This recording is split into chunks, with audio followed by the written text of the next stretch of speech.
येळकोट येळकोट जय मल्हार. मी आज आलोय नांदेड जिल्ह्यामध्ये घुंगराळे या ठिकाणी, या खंडोबा मंदिर या ठिकाणी दर्शन घेतलं आणि या ठिकाणी पाऊस पडलाय नांदेड जिल्ह्यामध्ये पण कमी आहे, म्हणून खास करून आज 23 जुलै 2025 नांदेडकरांसाठी एक आनंदाची बातमी. नांदेड जिल्ह्यामध्ये आज मध्ये 23 तारखेपासून ते 27 तारखेपर्यंत नांदेड जिल्ह्यामध्ये चांगला पाऊस पडणार आहे. शेतामधून पाणी बाहेर पडणारा पाऊस पडणार आहे. हे जे नांदेड हे घुंगरा परिसर दिसायला आहे, या परिसरात चांगलं पाणी साचणारा पाऊस पडणार आहे, म्हणून हा अंदाज लक्षात येतो.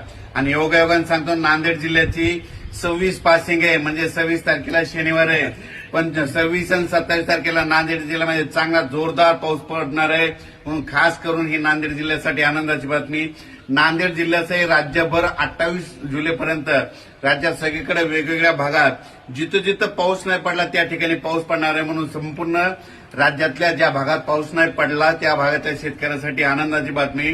राज्यात जवळपास सांगायचं झालं तर त्याच्यानंतर जळगाव जामोद तिकडं यावल तिकडे देखील काही भागामध्ये पाऊस पडलेला नाही, तर त्या भागात देखील पाऊस पडणार नाही. म्हणजे सांगायचं झालं तर हे अंदाज इथून खास करून कशामुळे दिला की ज्या भागामध्ये पाऊस नाही पडला त्या भागामध्ये या जवळपास 28 जुलैपर्यंत त्या भागात पाऊस पडून जाणार आहे. सगळ्याच पिकांना जीवदान भेटणार आहे आणि कोणाचं पीक खराब होणार नाही, म्हणून खास करून हे घुंगराळा या नांदेड जिल्ह्यातून शेतकऱ्यांसाठी या ठिकाणी एक शेतकरी चर्चासत्र आमचे मित्र वसंत पाटील सुगावे यांनी ठेवलेले आहे. त्या या गावचे सरपंच त्यांनी ठेवलं, त्या ठिकाणाहून मी शेतकऱ्यांसाठी ह्या नांदेड जिल्ह्यासाठी आनंद दिलेला आहे. धन्यवाद.